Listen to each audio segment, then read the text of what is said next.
Hello नमस्कार दोस्तों, स्वागत है आप सभी का सत्या एक्सीलेंट यूट्यूब चैनल पे।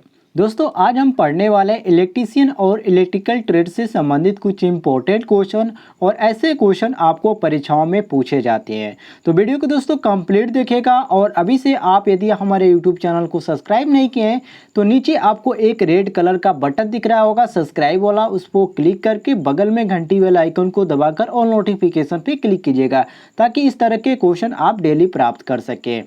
यहाँ पर क्वेश्चन पहला नंबर है, कह रहा है क्वेश्चन कि एक अर्धचालक के तापमान गुणांक का मान क्या होता है। दोस्तों जिन लोगों को हिंदी में देखना है हिंदी में भी देख सकते हैं, जिनको इंग्लिश में देखना है इंग्लिश में भी देख सकते हैं। कुछ स्टूडेंट ऐसे थे जिन्होंने कहा था कि सर इंग्लिश में भी यहाँ पर क्वेश्चन बनाइए, तो मैंने दोनों में कन्वर्ट कर दिया है ताकि आपको कोई भी दिक्कत ना हो। चलिए यहाँ पर क्वेश्चन कर रहा है कि एक अर्धचालक के तापमान गुणांक का मान क्या होता है, धनात्मक या 1 या 0 या ऋणात्मक। तो दोस्तों देखिए, तापमान के बढ़ने से जो आपका धात्विक चालकों का प्रतिरोध होता है वो बढ़ता है, लेकिन अधात्विक पदार्थों तथा विद्युतरोधी पदार्थों का जो प्रतिरोध है वो घटता है। अर्थात हम कह सकते हैं कि जिस पदार्थ का ताप बढ़ने पर प्रतिरोध बढ़ता है उसका प्रतिरोध ताप गुणांक धनात्मक होता है, तथा जिस पदार्थ का ताप बढ़ने पर प्रतिरोध घटता है उसका प्रतिरोध ताप गुणांक ऋणात्मक होता है। तो यहाँ पर क्वेश्चन के अनुसार हमारा सही हो जाएगा ऑप्शन नंबर डी, क्योंकि दोस्तों यहाँ पर जो हमारा एक अर्धचालक में तापमान गुणांक का जो मान पूछा है तो वो आपका क्या हो जाएगा, ऋणात्मक। अर्थात यहाँ पर हम ऑप्शन नंबर डी बिल्कुल करेक्ट मारेंगे।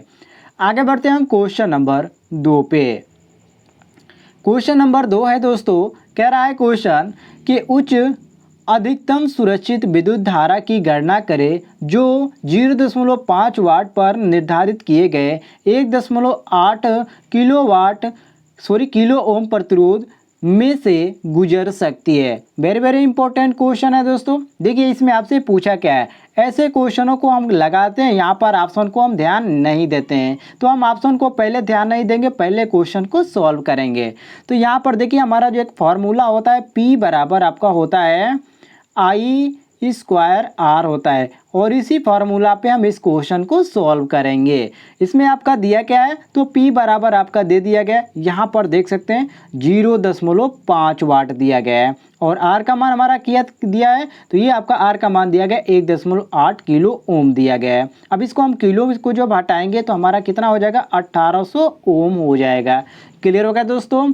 और सूत्र हम इसको हम सूत्र पर रखेंगे, तो इसका जो हमारा सूत्र होता है, यदि हमारा P बराबर I² होता है तो हमारा I का मान इसमें पूछ रहा है, तो हम क्या करेंगे, तो I बराबर हम क्या करेंगे, I बराबर हो जाएगा आपका √P/R हो जाएगा। क्लियर होगा दोस्तों।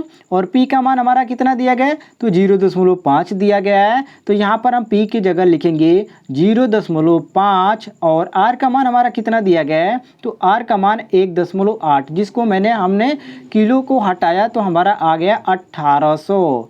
तो यहाँ पर दोस्तों 1800 ओम आ गया, तो इसको हमारा क्या हो जाएगा, अर्थात √0.5/1800 आ जाएगा। इसको हम सॉल्व करेंगे तो हमारा आ जाएगा √5/18,000 आ जाएगा। क्लियर होगा दोस्तों। अब इसको हम कटाएंगे तो 1/60 ही आ जाएगा। किस में आएगा, तो ये आपका एम्पियर में आएगा। क्लियर होगा दोस्तों, कोई भी कंफ्यूजन नहीं होना चाहिए। और 1/60 दिया गया, इसको हम कटाएंगे तो ये आपका आ जाएगा 16.67 मिली एम्पियर आ जाएगा। तो यहाँ पर देखिए ऑप्शन में जो हमारा दिया गया ऑप्शन नंबर बी, ये हमारा बी ऑप्शन बिल्कुल करेक्ट आंसर हो जाता है। क्लियर होगा दोस्तों, कोई भी कंफ्यूजन नहीं होना चाहिए। चलिए हम आगे बढ़ते हैं नेक्स्ट क्वेश्चन पे। क्वेश्चन नंबर नेक्स्ट पे आते हैं हम। नेक्स्ट क्वेश्चन है दोस्तों, एक विद्युत धारा को किसका प्रवाह कहा जाता है। पहला ऑप्शन दिया गया है केवल उदासीन आवेशों का, बी ऑप्शन दिया गया धनात्मक और ऋणात्मक आवेशों दोनों का, और सी ऑप्शन दिया गया केवल ऋणात्मक आवेशों का, और डी ऑप्शन दिया गया केवल धनात्मक आवेशों का। तो दोस्तों देखिए, धारा धनात्मक तथा ऋणात्मक दोनों चार्ज के कारण प्रवाहित होती है, ये आपके दिमाग में बैठ जाना चाहिए।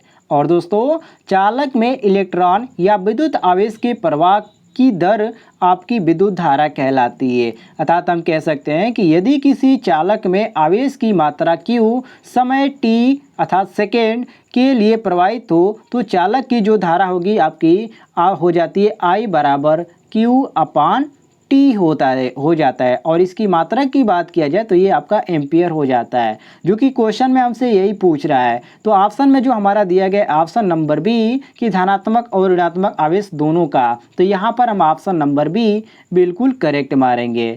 क्लियर हो गया दोस्तों। चलिए हम आगे बढ़ते हैं नेक्स्ट क्वेश्चन नंबर 5 पे आते हैं। यहाँ पर देखिए क्वेश्चन नंबर 5 पूछ रहा है कि चालकता के गुण के आधार पर निम्नलिखित में से विषम का चयन करें।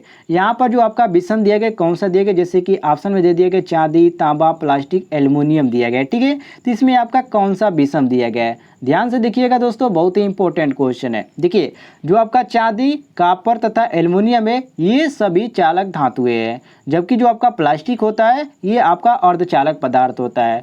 और चालक क्या है, तो चालक वह धातु है जिसमें कि मुक्त इलेक्ट्रॉनों की संख्या प्रचुर मात्रा में उपलब्ध होती है, तथा अचालक किसे कहते हैं, तो अचालक या कुचालक वह पदार्थ है जिसमें कि मुक्त इलेक्ट्रॉनों की संख्या नगण्य या नहीं के बराबर होती है। तो यहाँ पर क्वेश्चन के अनुसार हमारा सही हो जाता है option number B option correct हो जाएगा प्लास्टिक, जो कि इसमें पूछा गया है कि चालकता के गुण के आधार पर निम्नलिखित में से विषम है, तो ये आपका प्लास्टिक विषम है। तो यहाँ पर बी ऑप्शन हमारा करेक्ट आंसर हो जाएगा।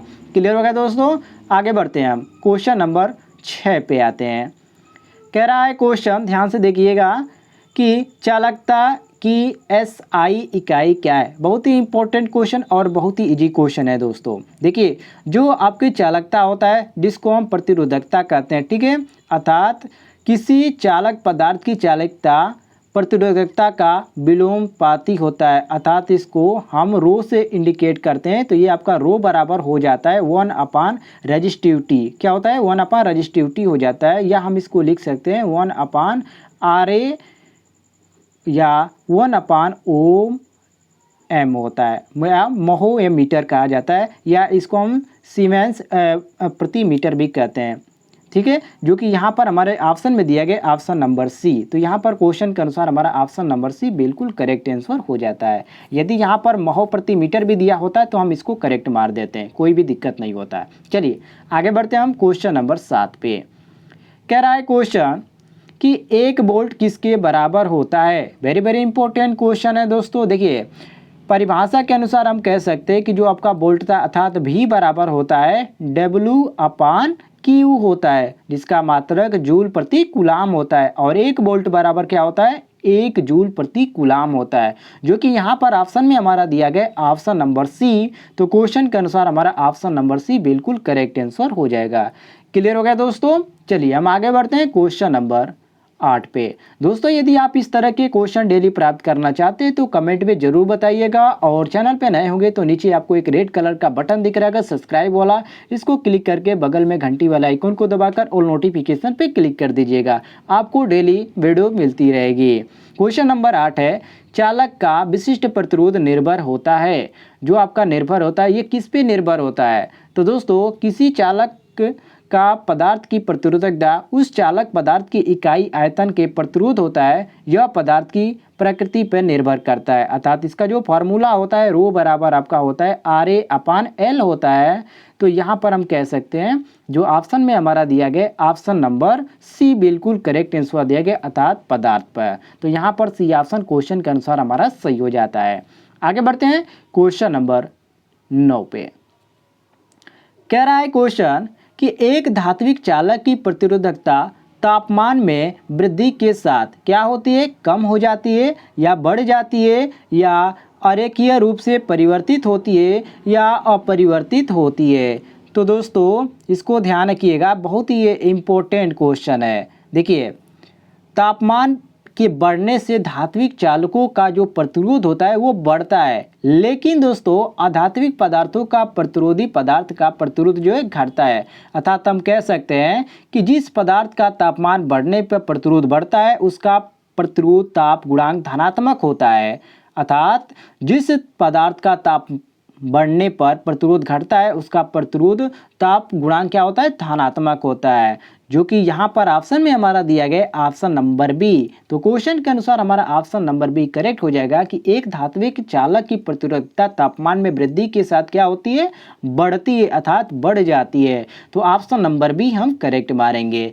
क्लियर होगा दोस्तों। चलिए हम आगे बढ़ते हैं क्वेश्चन नंबर 10 पे। वेरी वेरी इंपॉर्टेंट क्वेश्चन है दोस्तों ये। देखिए कह रहा है क्वेश्चन कि प्रतिरोधक में विद्युत धारा का परिणाम क्या है। यहाँ पर आपका दिया गया 25 ओम, 50 ओम, 120 वोल्ट और यहाँ पर 15 ओम और यहाँ पर 90 वोल्ट दिया गया है। तो इसको लगाने के लिए दोस्तों हम एक सूत्र का यहाँ पर लगाएंगे, एक सूत्र से जिसको हम कहते हैं केसीएल का नियम, ठीक है, अर्थात किरचॉफ का नियम।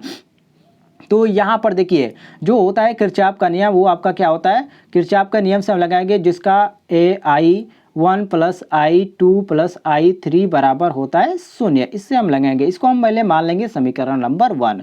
अब इस पर हम ही रख देंगे नोडल लगाने पर। तो यहाँ पर आपका हो जाएगा देखिए B - 120/x, यहाँ पर 25 हो जाएगा, प्लस B - 90/50 हो जाएगा, प्लस V/15 बराबर 0, ठीक है। अब यहाँ पर देखिए इस सभी का आप एलसीएम निकाल लीजिए, कितना आएगा 150 आ जाएगा। अब दोस्तों देखिए इसको हम करेंगे तो ये आपका 25 150, तो ये आपका आ जाना चाहिए 6 volt - 720 plus 3 volt - 270 plus 10 volt आ जाएगा, और बटे में 150 ही रहेगा, ये 150। अब इसको हम क्या करेंगे, इसको जो भी कटने लायक है वो हम कटा देंगे। तो यहाँ पर जो है आपका आ जाएगा, आप ध्यान से इसको कर लीजिएगा, आसान तरीका है, कोई भी दिक्कत नहीं होना चाहिए। तो 19 वोल्ट बराबर 990 आ जाएगा। तो भी इसमें आपका बाहर निकालेंगे तो भी बराबर आ जाएगा 990 बटे 19। अब इसको हम कटा देते हैं। तो देखिए इसमें आपका एक 15 ओम पूछा था, तो 15 ओम प्रतिरोध में जो प्रवाहित धारा है अर्थात I बराबर V/R से निकालेंगे तो 990 बटे 19 गुणे 15, तो ये आपका दशमलव में आना चाहिए। तो ये आपका 3.4 कुछ आएगा, इसको लगा के देखिएगा। तो इसमें जो आपका दिया गया है देखिए ऑप्शन में जो 3.9131 एम्पियर दिया गया है, ठीक है, जो कि इसमें आपका सही हो जाएगा ऑप्शन नंबर सी, बिल्कुल करेक्ट आंसर। यदि दोस्तों यदि आपको इस क्वेश्चन में कोई भी कंफ्यूजन होता है तो कमेंट में जरूर बताइएगा, ठीक है। तो मिलते हैं दोस्तों नेक्स्ट वीडियो में, तब तक के लिए जय हिंद, वंदे मातरम।